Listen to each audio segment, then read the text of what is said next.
Do GLP-1 drugs actually cause you to lose lean muscle mass? All right, but before we start, hi everyone, my name is Justin Kampf. I have a PhD in exercise and health sciences, and I currently work as the fitness director for Sequence, which is a medical weight loss company. As a disclaimer, our doctors do prescribe GLP-1 medications, and my role at Sequence is really to make sure that people are exercising, and specifically, we really put a premium on engaging in strength training. Now, I wanted to make this video just because I'm seeing a lot of videos, I'm seeing a lot of blogs where people are talking about GLP-1 medications and then lean mass loss. And then using this loss of lean mass as, to me, what it seems like almost like a fear-mongering tactic. So what I'm going to tell you is that first, just like a lot of things that gain traction and then gain attention, is that there's a kernel of truth here, and actually they're not wrong. People do lose lean mass when they're taking these drugs. But it's not so much because of the drug as this is actually a natural occurrence with weight loss. So yes, when you lose weight, unless you engage in some mitigating factors, which I'll talk specifically about exercise, but like having a high protein diet or also engaging in strength training, you will lose some lean mass, which is not optimal. So we want to talk about ways that you can prevent that. And we also want to make sure that people aren't necessarily thinking that doing these medications is the cause of the loss of lean mass. So what I am going to cover, and what most of these people don't talk about, is what actually happens in these research studies, and then why the loss of lean mass is not actually that surprising. I'm also going to share some research which suggests that if people exercise when they're on GLP-1 medications, that they can actually gain or at least retain the muscle that they have. So first, let's get into a little bit of the research. So number one is glucagon-like peptide 1, or GLP-1 is a hormone that is made in the gut, and it helps to regulate blood sugar. It suppresses appetite and energy intake as well. It's released after you eat, which stimulates the release of insulin, and this in turn lowers blood sugar. So GLP-1 medications are a class of drug which was originally used to treat type 2 diabetes. Again, these are glucose-lowering drugs that increase insulin secretion, they decrease glucagon secretion, they slow gastric emptying, and they increase satiety. So examples of GLP-1 drugs, and these are going to be not necessarily the medication name, but what's the active ingredient. They include liraglutide, which is Saxenda, Terzapatide, which is Mounjaro, and then semaglutide, which is Ozempic and Wegovy. So semaglutide and liraglutide have been approved by the FDA for weight loss, and then Terzapatide trials are underway. And I will talk about one of the studies that was published that looked at Terzapatide. So now here is where I find that people typically draw concerns, and this is going to be from one study which was titled Once Weekly Semaglutide in Adults with Overweight and Obesity. So in this trial, there was a subsample of 140 participants who had a BMI or a body mass index which was over 40, which really means that these people were in a severely obese category. These people had a DEXA scan, and what they looked at specifically was where did they lose weight from?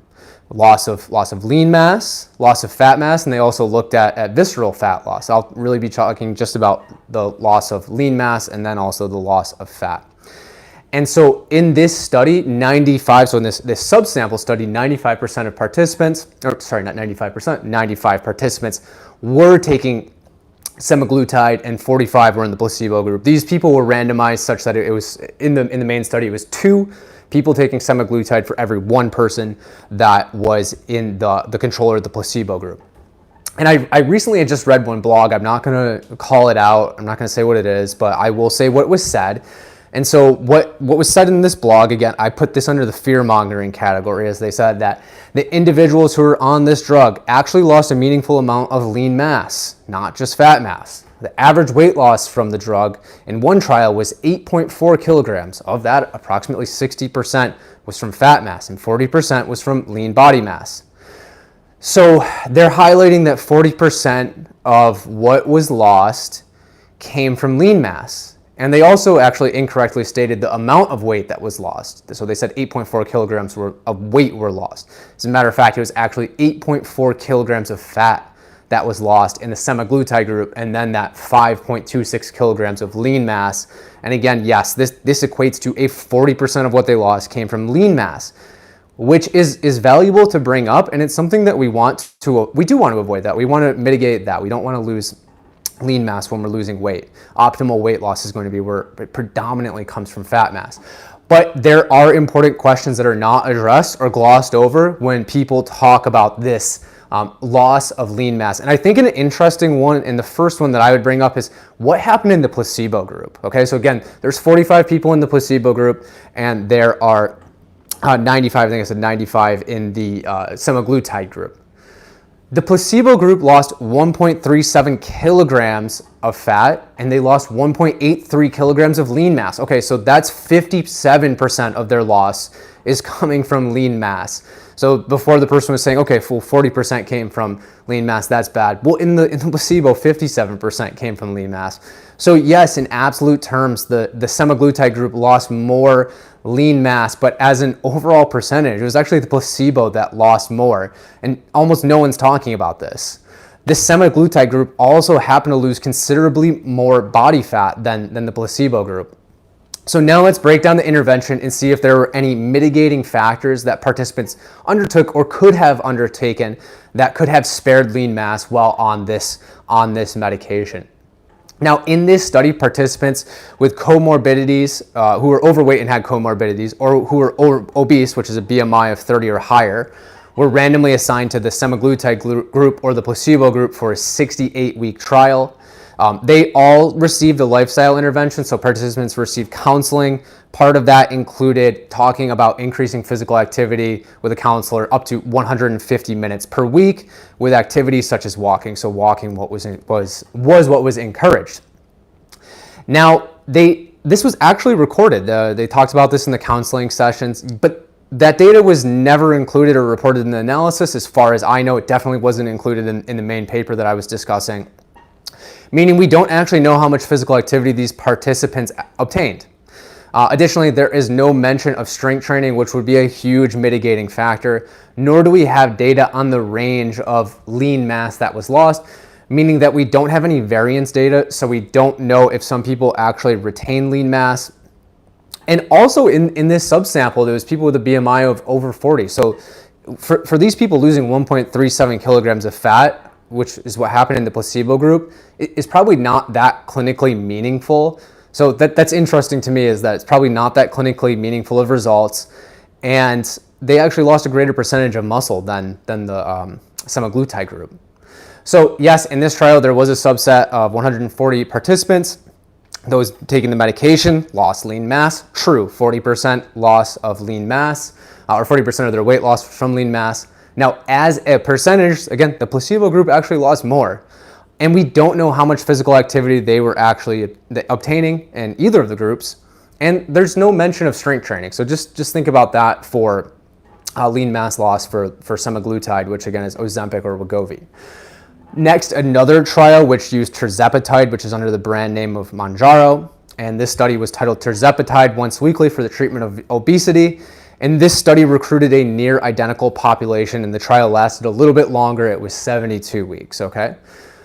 This study also stated, so almost identical, they said lifestyle intervention included regular lifestyle counseling delivered by a dietitian or a qualified healthcare professional to help the participants adhere to a healthful, balanced meals with a deficit of 500 calories per day and at least 150 minutes of physical activity per week. Now, similar to the other study, there was a subgroup that had their body composition examined. Now, this is word for word what the authors write. They said that the mean reduction in total body fat was 33.9% with Terzapatide as compared with 8.2% in the placebo.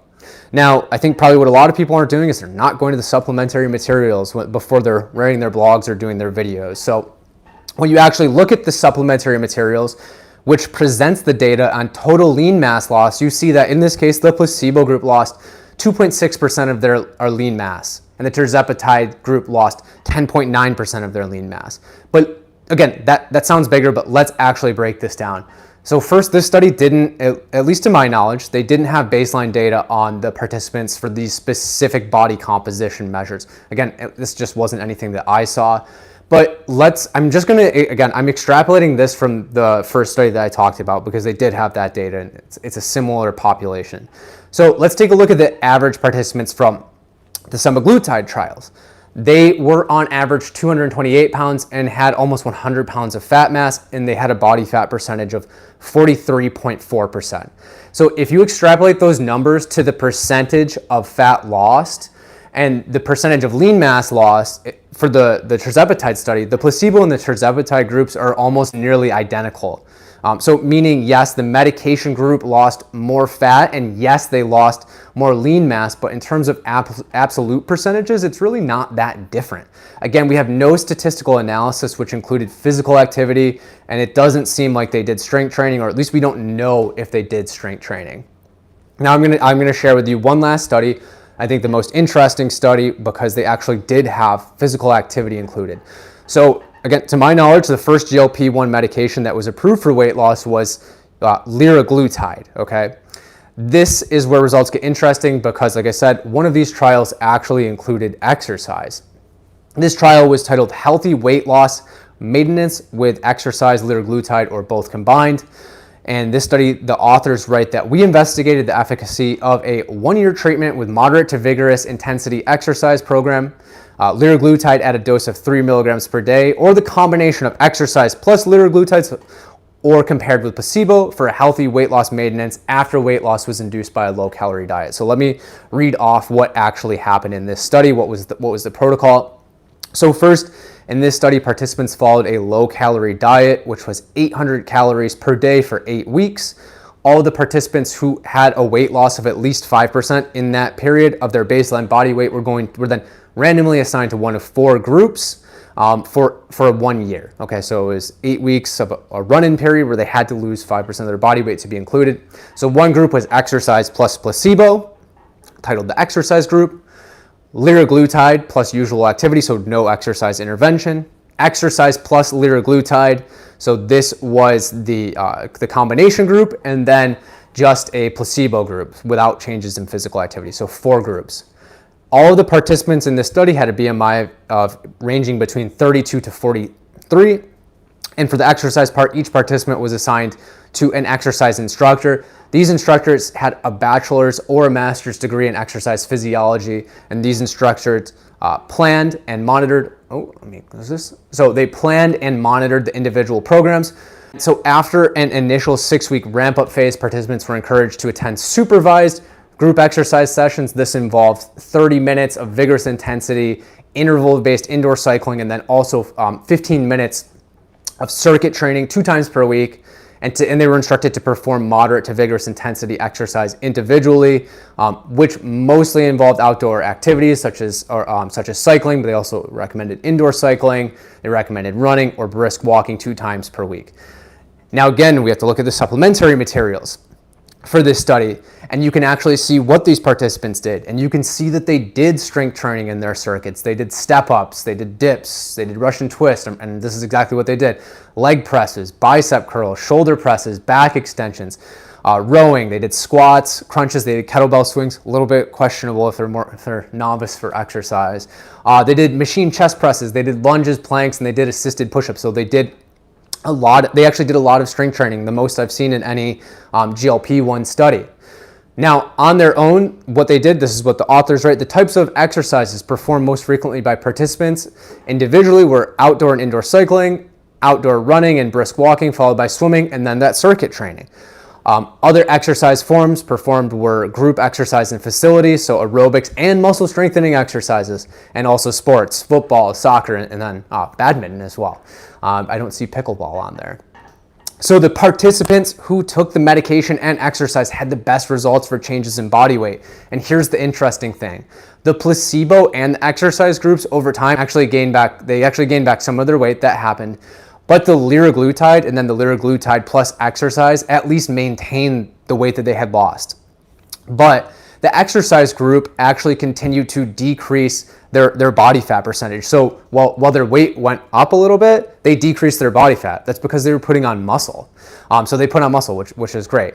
Exercise plus liraglutide had the greatest decrease in body fat percentage. And then in fact, the exercise plus liraglutide group actually, and this is the most important part, the exercise plus liraglutide group actually retained their lean mass in this study. This is a great study too, because the authors actually tracked adherence to exercise. The authors write that the mean weekly duration of exercise was 118 minutes in the exercise group and 111 minutes in the combination groups. The mean frequency of exercise was 2.5 times per week in the exercise group only, and then 2.4 times in the combination group, so taking liraglutide and also exercising.